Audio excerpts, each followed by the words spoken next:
From the European Parliament here in Brussels, this is Raw Politics.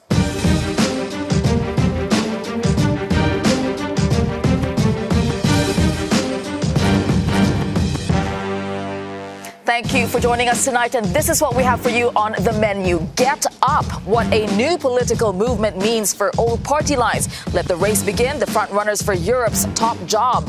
Banning Bannon, 2 publications, 2 different POVs. Inside Sweden's mystery illness, the politics of migrant kids with resignation syndrome. And what Nigel Farage has to say about Euroscepticism, the far right, and Jean-Claude Juncker's legacy. Welcome to Raw Politics. Now it's time to meet the panel. We have Darren McCaffrey, of course, our political editor here at Euronews. Darren, which story are you looking at? Well, as you said, Tess, the race is on to succeed Jean-Claude Juncker. It might be, just under a year away, but already some of the candidates are declaring themselves, including Manfred Weber today, who put himself forward for the EPP. In saying that, he didn't seem terribly au fait with having to answer questions from us journalists. I had a little bit of a run-in with him, which you'll catch later in the programme. Yeah, looking forward to seeing that. Also joining us, Nina Schick, political commentator and director of polling and data at Rasmussen Global. Which story do you like? I've got my eye on the new political party that's been launched in Germany. En Marche, Stand Up, all these new political parties seem to be quite the mode in European politics ever since Macron's successful gambit. A lot of them coming up, cropping up. And joining us also is James Crisp, Brussels correspondent for The Telegraph. Which one do you like? I like banning Bannon. I want to ask, what kind of newspaper would try and no platform a speaker? What kind of newspaper supports censorship? I mean, that's an interesting debate to have, indeed. And we'll have a lot more on all those stories. But first, our top story, on the move. Unbowed momentum, the movement, get up. No, this isn't a list of boy bands or instructions from your spin class. They're political movements attempting to unite anti-establishment voters. Now, the latest just launched in Germany. And that's days after we saw thousands of protesters in the eastern German city of Chemnitz, that is. Left-wing politician Sarah Wagenknecht announced her movement Aufstehen, or Get Up. And it's not just an attempt to combat the far right. The group wants to unite the left against Chancellor Angela Merkel's centrist coalition government. More than 100,000 people have already signed up. Now, I'll begin with you, Nina, since this is a story that interests you. What do you think about this? Well, it seems that everyone wants a slice of the pie. When we talk about populist movements, we often, particularly in the context of European politics, talk about the far right. But this is also a phenomenon that's happening on the far left. And what it basically shows is that the central ground when it comes to politics in many Western democratic countries is splintering. Germany thus far seemed fairly immune from that, but we saw the AfD, the far-right party, doing pretty well in the elections last year, and now you have Sarah Wagenknecht from Die Linke, which is formerly of Die Linke, a far-left party, doing her own populist movement. And what you see uniting these movements on left and right is the same rhetoric. Anti-establishment, we want to shake up the system, and they're really taking the malaise of a lot of democratic voters and saying that through their various movements, they're going to change things up in a big way. So this is the strategy they're putting. What's interesting also about this is, though, is on immigration, where actually this new movement is talking about, from the left, that actually they're not terribly in favour of mass migration. And it is an argument we've heard also from the Labour Party in the UK. Jeremy Corbyn's quite sympathetic to this argument that essentially, if you've got lots of people moving into a particular area, it does suppress wages. And it's interesting, is this an attempt by the left to try and drag some of that popular support away from the right by addressing those concerns that clearly lots of voters in Europe have? And it's quite interesting. Indeed. I mean, is it even that bad a thing? I mean, I remember talking endlessly about how little people were engaged in politics, how little people cared, how boring it was during these sort of the centrist years. And now people are getting involved in politics. OK, they're saying some unpalatable things, but at least people are actually getting involved. Isn't that democracy? Before we just get on this, I think we have to hear from Sarah Wagenknecht herself. Let's listen to what she had said recently. Was wir in Deutschland erleben, ist eine handfeste Krise der Demokratie.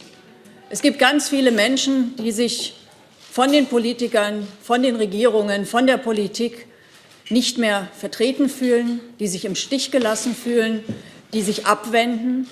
Crisis of democracy. I think this is what you were already bringing up, the why. Why is this happening? So, Nina. Well, Rasmussen, we did a global study, and what we found is that most citizens living in democracies feel that their government does not represent their views. And you see this all over the democratic world, where people feel that their government does not represent them. Now, what's interesting about these populist movements is that they often say that they're going to change things up, but that doesn't necessarily consistently follow through with their policy. So I think you have to hold politicians to account when they say they're going to change things up, but that isn't consistent with the actual reality. So just to put this into context, it is happening across Europe. So let's bring up some of those movements that are becoming popular in different countries. So we have Momentum in the UK, Diem 25, a pan-European movement started by the former Greek politician Yanis Varoufakis. There it is. We're looking at these different movements in Europe. En Marche in France, Volt, another pan-European one, and on the right, of course, Steve Bannon's The Movement. A lot of movement. You know, ACT. It's about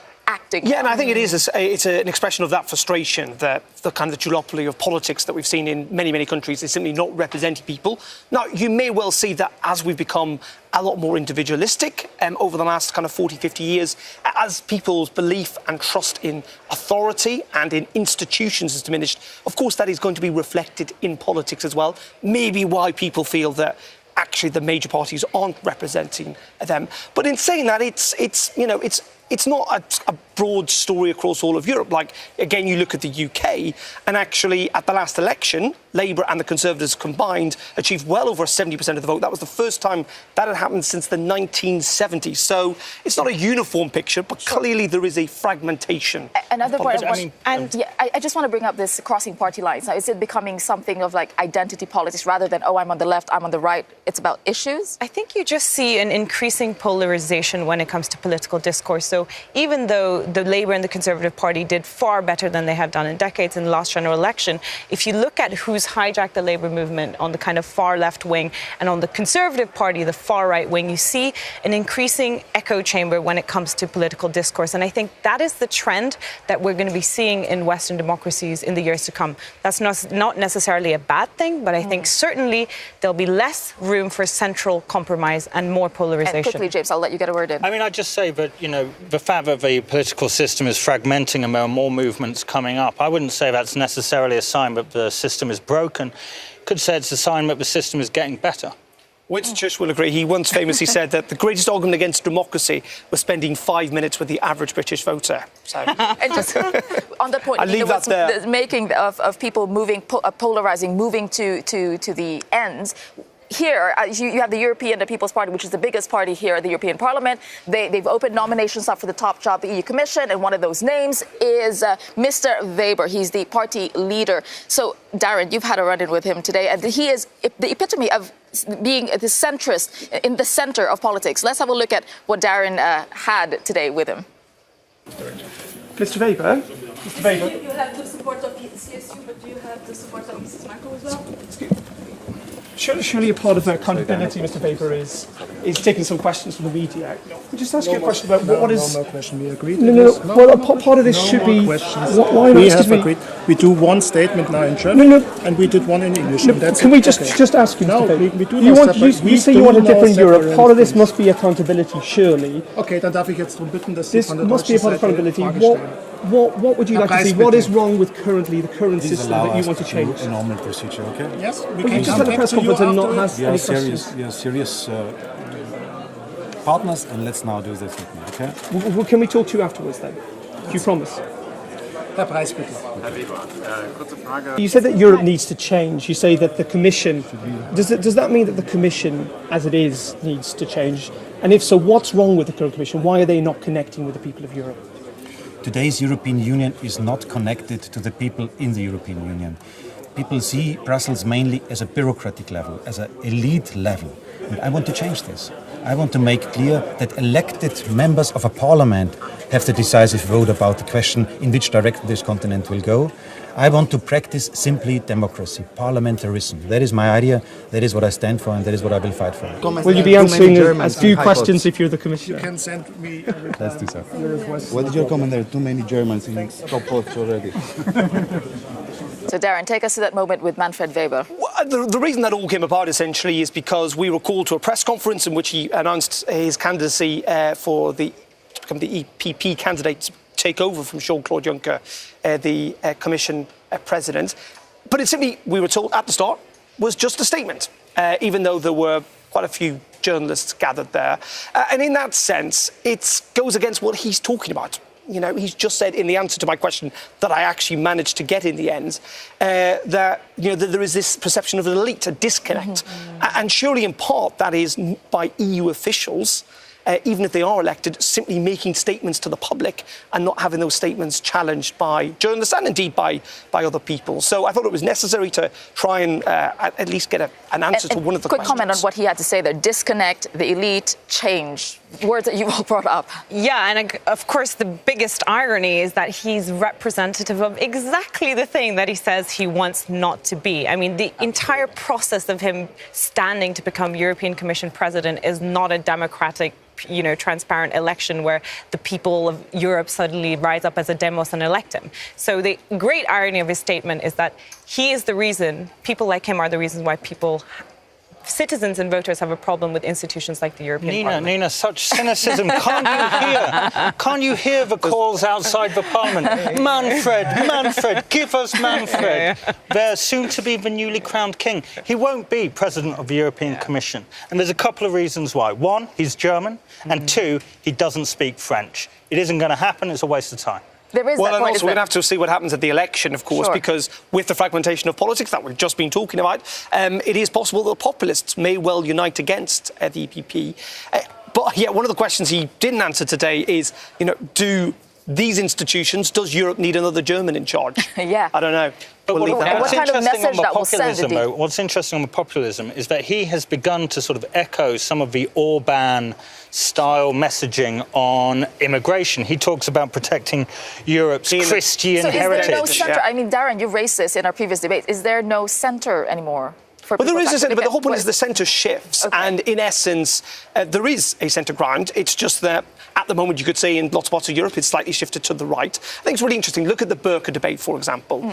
That is kind of relatively mainstream in parts of Europe. That banning the burqa is a sensible place to go.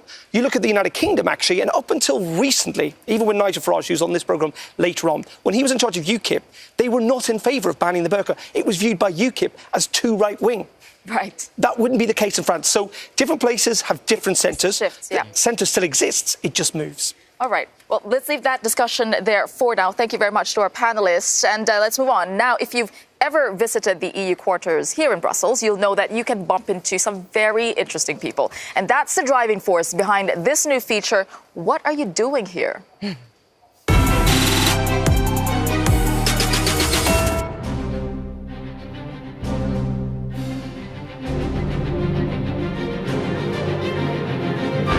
I'm here for two reasons today. The first reason is to perform my song about the copyright directive outside the European Parliament, and the second reason is for an anti-Brexit protest.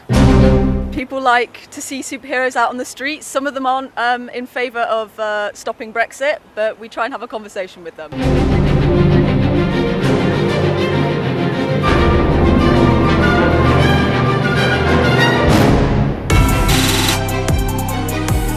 Poor girl in Brussels, what do you guys think? I actually have nothing to say. I really don't know what to say about that. I've met her a couple of times. I've interviewed her. I think she's great. Why not? Why not? She goes around with her sidekick, who's called Faux Bojo, who's a Boris Johnson impersonator. Does she? All right. Makes Brussels interesting. All right. So let's move on. How's this for role reversal? Russia has now issued a warning. Google, not to interfere in its upcoming elections. Alex Morgan in the Cube has more on this. Our social media news says, Alex, what is this? It's reversing.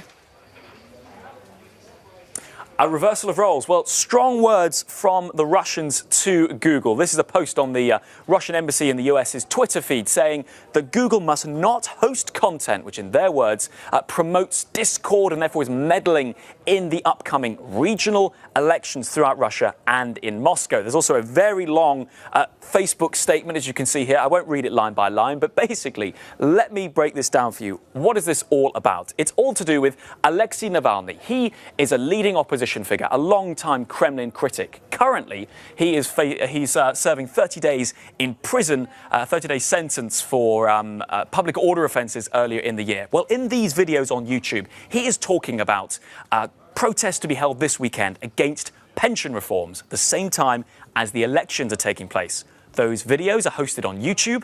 YouTube is owned by Google. The Russians therefore claim Google is hosting content that is promoting people committing an offence and therefore is meddling. So there's a bit of a chain to follow through there. Needless to say, Navalny's allies have utterly rejected the claims by the Russian authorities, including Mr. Volkov here saying this isn't illegal to protest during elections. And he's saying here YouTube is one of the only sites that is hosting videos that has people talking about these protests. He's saying in his claiming here that other commercial Russian operations are, if you like, bowing to pressure and not showing the videos. Then there's other people elsewhere, like Rick Hasen here. He is a professor of law saying, well, that's rich coming from Russia. Let's not forget that, of course, there is a US investigation into alleged Russian interference in the 2016 election. But strong words from Russia to Google, Tessa. Very interesting. Thank you very much for that, Alex and our CUBE team. And we have a lot more coming up on the program. Days before Swedish voters cast their ballots, we look at the politics of a mystery illness that's striking the children of migrants. Plus, what Nigel Farage really thinks of Angela Merkel and Emmanuel Macron. Go around public houses. Said that no deal would not be a walk in the park, but it wouldn't be the end of the world. The government is right.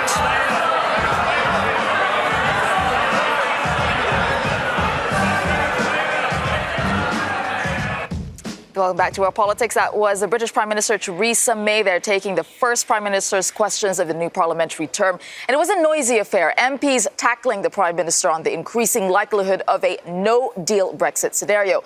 But Mrs May landed some blows of her own against opposition leader Jeremy Corbyn. Well, let's cross now to our UK correspondent Vincent McAviney joining me from Westminster. Vincent, tell us what are your major takeaways from today's PMQs. Good afternoon, Tessa. Well, this was the first PMQs after that long summer recess, and it really did cover lots of areas. Jeremy Corbyn went in on the attack over Brexit, reiterating the Trade Secretary's words to Theresa May that he thought it was 60-40 on not getting a deal by that deadline next year. Now, Theresa May easily parried this, saying that she was still working on her Chequers plan, and she challenged Jeremy Corbyn to promise that he wasn't going to back a second referendum. Now, she said there was no way that she'd be doing one. When Jeremy Corbyn ignored that challenge, she said it again, and again he dodged it, which is a sign that he may be contemplating calling that later on this month at his party conference. A number of unions are now calling for that to happen, so we'll see over the next couple of weeks the momentum building behind that. Now, Jeremy Corbyn was also under attack from Theresa May on anti-Semitism. This is after the party yesterday adopted in full that international definition of anti-Semitism, but Jeremy Corbyn, it's reported, tried to attach a postscript on that where he talks about being able to describe the foundation of the State of Israel as a racist move, and that was rejected by his own party in that meeting yesterday. But Theresa May making much of that, saying that Jeremy Corbyn needed to apologise for things that he'd said and set the party right on this. And Jeremy Corbyn finished off, though, by attacking the Prime Minister with Mervyn King, the former Governor of the Bank of England's comments about the incompetency of the government on its handling of Brexit. So it was definitely a punchy affair. We'll get another one next week, and then it's a break for 3 weeks for the party conference season. So what a back-to-school PMQ. Thank you for that. To Vincent McAviney, our correspondent, they're reporting from London. And although Brexit won't be a walk in the park for the British government, other UK politicians might have plenty of time for leisurely strolls. I caught up with Nigel Farage at the end of the summer break to hear what he's planning post-Brexit. And here's what he had to say. Thank you very much for joining us today. I think I'd like to start with, what are you doing here? Isn't your life's mission over?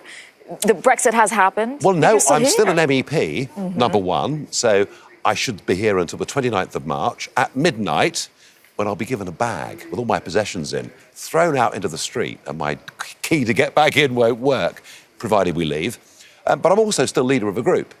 So I've got Eurosceptics from a whole number of countries here. And, you know, my mission isn't just to get the UK out of the European Union, it's to get Europe out of the European Union. I want to live and be part of a Europe of independent sovereign states. Let's be friends, let's be neighbours. But frankly, I believe what's been built up within Brussels is against the interest of all of those countries. So I'm going to go on fighting, whether I'm an MEP or not. Do you feel like you are bringing it down from within?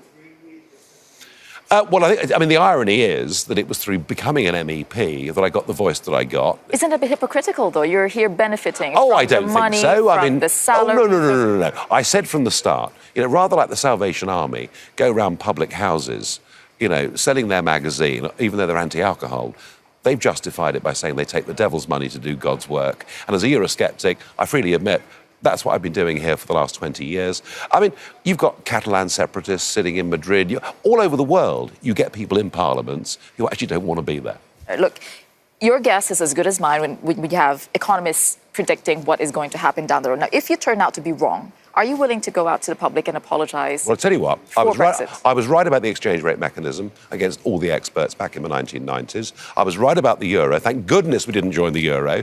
And many of the experts were wrong, who said the City of London would close down, manufacturing would leave, and it didn't. We've done very, very well since the turn of the century. This is not going to be wrong.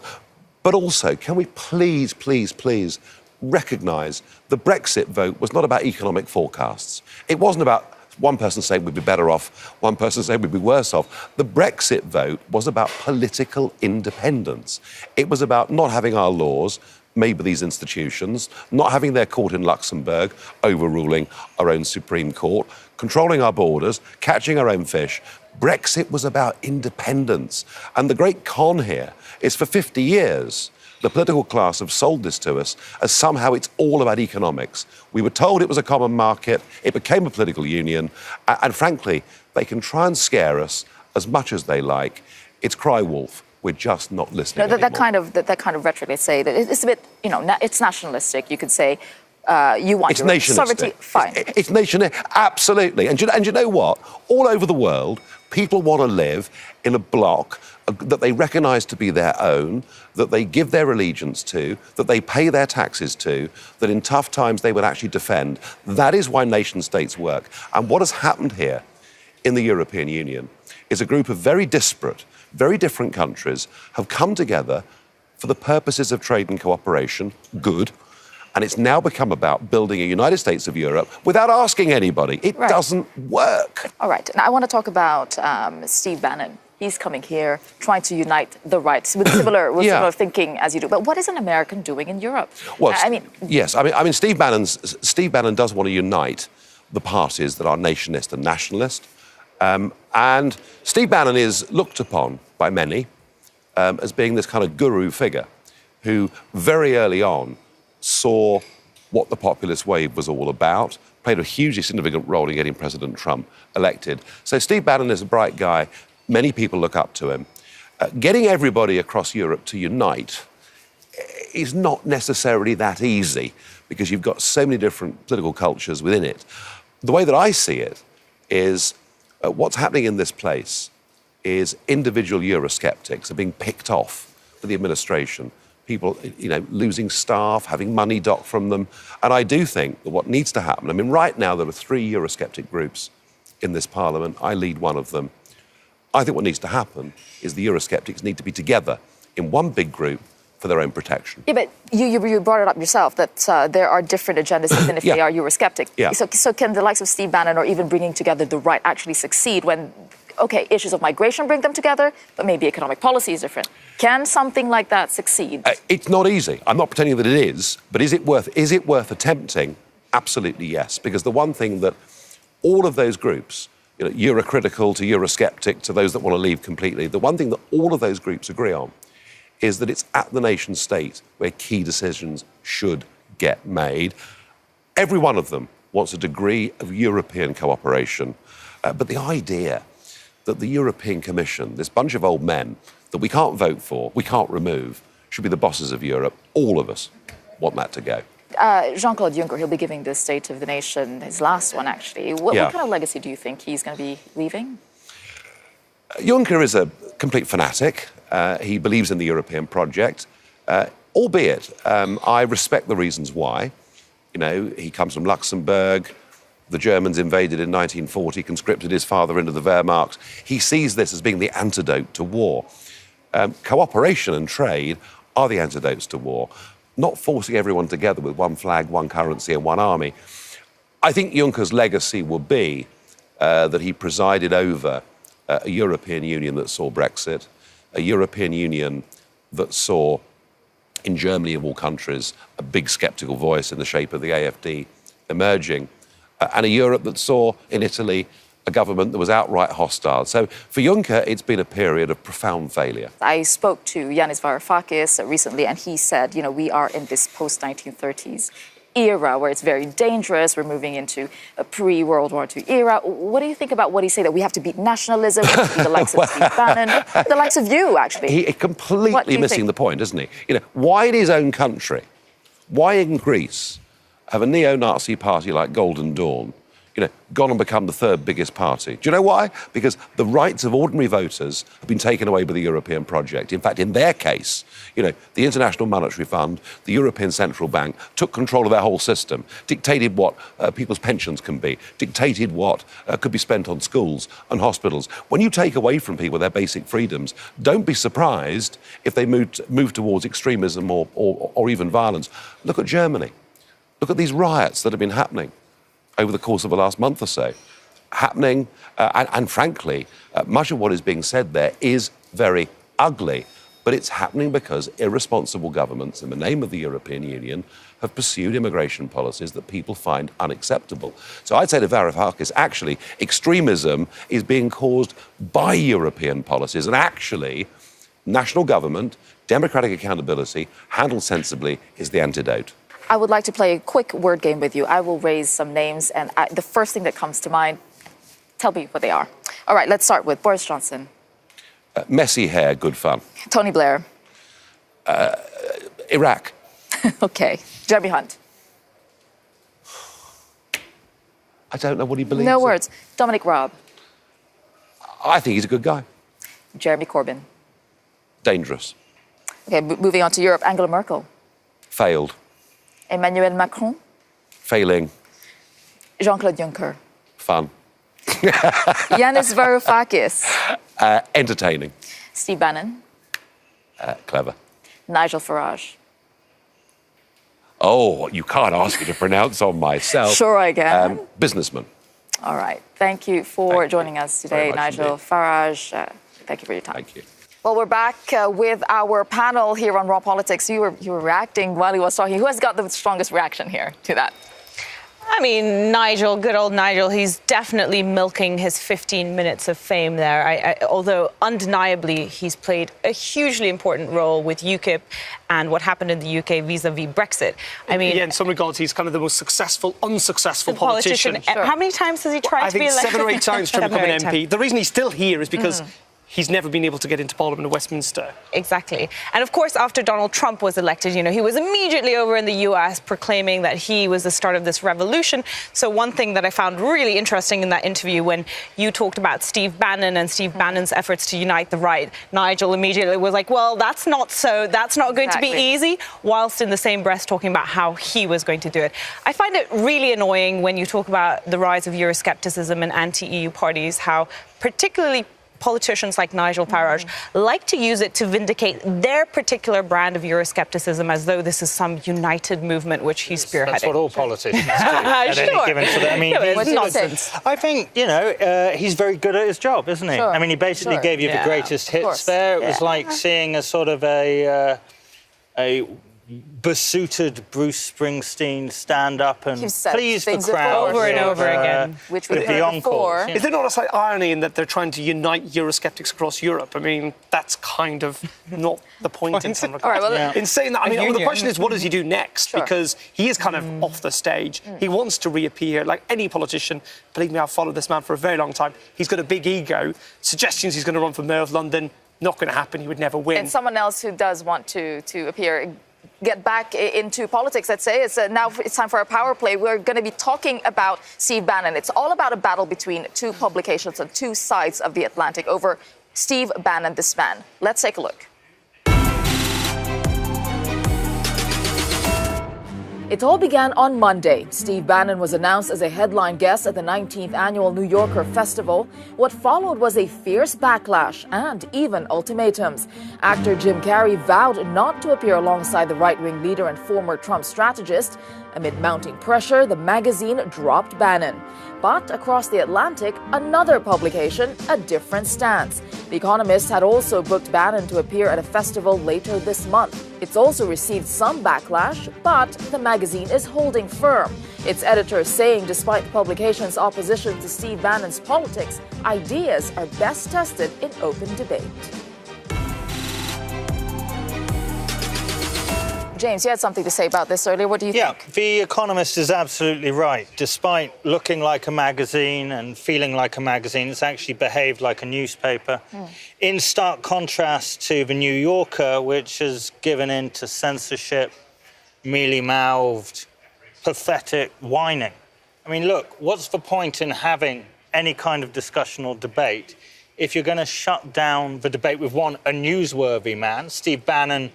Look, I personally think he's a violently physically unattractive man, and his politics are revolting. I mean, where do you draw the line? Yeah, exactly. But that doesn't mean he hasn't been influential. So where do you draw the line between engaging with an opposite opinion and giving a platform where it shouldn't be given? Is there such a thing?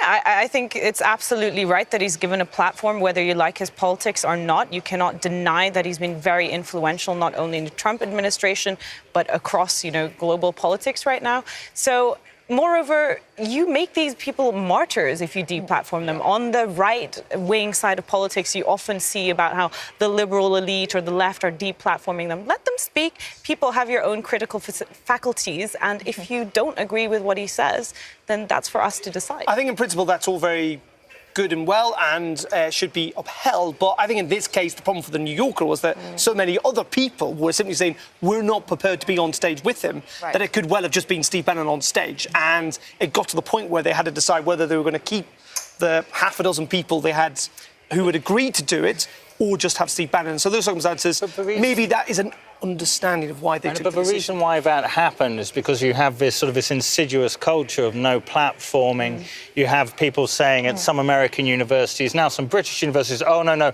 we're not going to allow this person to speak. And so you get into this situation where people think that that's OK. Actually, if you put someone like a Steve Bannon or like a Nick Griffin from a BNP, and many years ago he was put on a major British news debating programme, he was humiliated. And rightly so. Well, but the question, though, in those circumstances, particularly in somewhere like university, where, lots of these people are raising the prospect of hate against particular sections of society who may well be at that university, it's quite difficult. That's quite difficult if you are a young Muslim at a university or a young gay person at a university and these people are allowed to come and essentially attack who you are in front of your other students. Don't go. 10 seconds, I'll give you the last word. I think there has to be a distinction between hate speech and free speech. Sure. Nonetheless, I think deplatforming actually increases the martyrdom effect on people like Steve Bannon. All right. Yeah. All right. Now, while we're debating this subject, it seems a good time to restate where we stand here on Raw Politics. We welcome all voices and all views, unapologetically impartial. That's us. All right. After the break, we head to Sweden to meet the family of a young girl suffering from so-called resignation syndrome. That's a mystery condition striking the children of migrants and asylum seekers. We'll be right back. I don't know.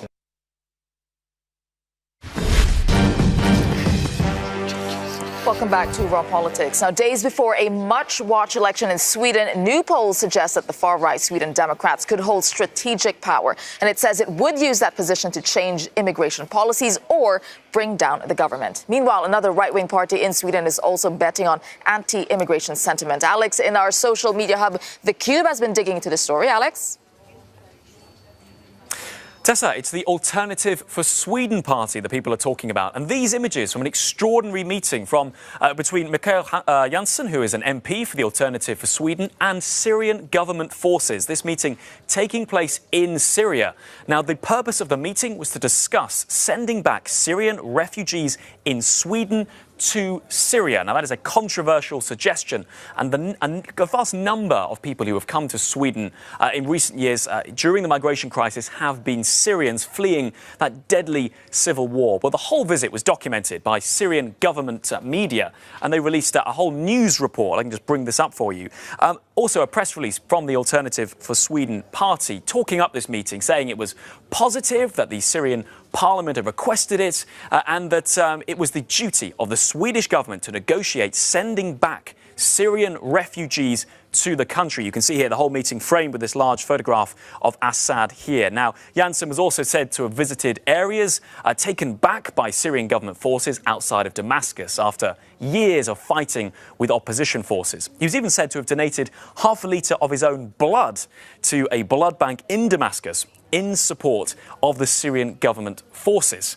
He also met with religious and military officials in the country too, and described the whole Syrian war as one of civilization against terrorists. So very strong words here. But that central principle to send back refugees in Sweden to Syria, that is very controversial. But the party, the Alternative for Sweden party, hoping that will play in their favour at this weekend's election. So, Tesa, it's a very controversial proposal. Will the people of Sweden like it? Well, that's to be seen. All right, thank you for that, Alex and the Cube team. And now, with the migration issue being used as political ammunition in elections across the continent, sometimes the stories of migrants themselves gets lost. The second report in his series on Sweden, our Euronews reporter Stefan de Vries meets some migrant family whose daughter is afflicted with a very unusual condition. It highlights the impact that deportation can have on families' lives.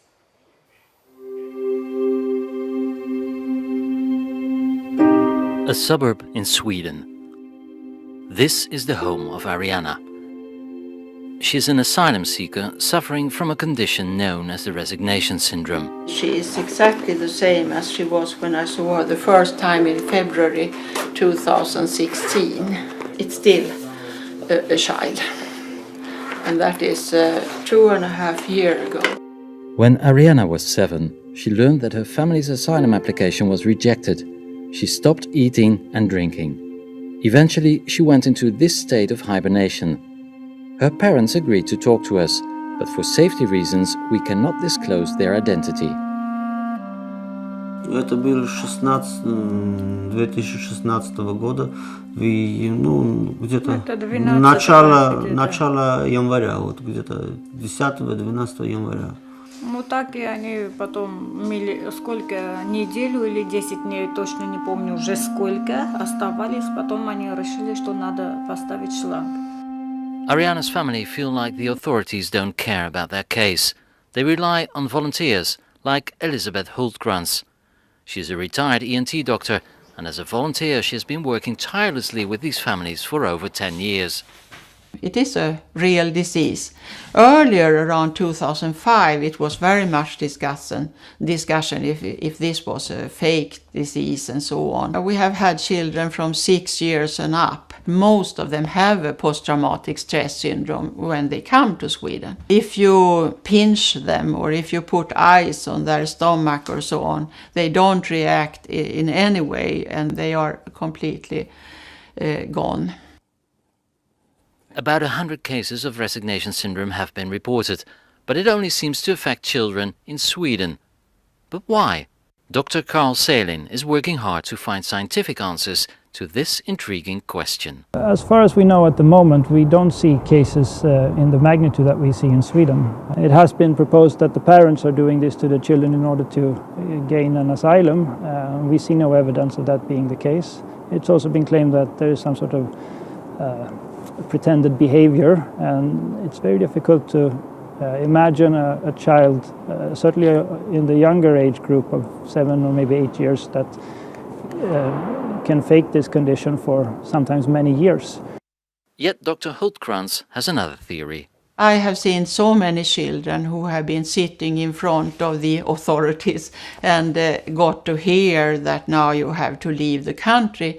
And when they sit there together with their parents, usually the children understand the message before the parents understand it, because they need the translator in between.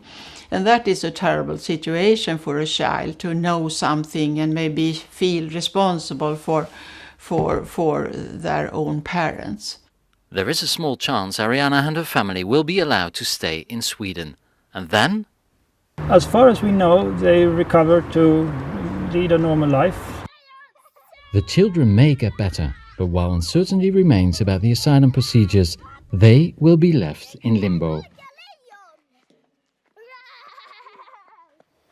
And just a note on that story, there are no defined diagnostic criteria for resignation syndrome because more research is required. And the doctor you saw in that story is leading that research. Now, our series on Sweden ahead on the election continues tomorrow when we profile the head of the far-right Sweden Democrats youth wing and a Syrian refugee living in Sweden. All right, now it's time to bring you today's Raw Moment. It features our very own political editor's run-in with the Commission President hopeful Manfred Weber. Mr. Weber? Mr. Weber? You have to support the kids, yes, but you have to support the Surely a part of accountability, Mr. Weber, is taking some questions from the media. I'll just ask you a question about what is... Well, part of this should be... Why not? Excuse me. I'll give Nina and James a quick reaction, very quickly, to that video. I mean, it was so good that I was happy to see it twice. Do you mean the Sweden video? No, or this one. Well done, Darren. Well done for keeping the politicians to account here in Brussels. I think we need some more of that. No, absolutely. I think the thing is you've got to keep chasing these people down because the thing they rely on is no one knows who they are. And by the time they find out, they're too bored to care anymore. So, or indeed too powerful. Terrify them. Or indeed too powerful. That was just Darren's second day. All right, thank you guys for being here on the show with us, and thank you for watching us on Raw Politics. We'd like to hear your views, of course. Tell us what you're talking about. I'm on Twitter at Tesa Arcilla, or follow us on Twitter at Euronews. Use the hashtag Raw Politics. Have a good evening and bye for now.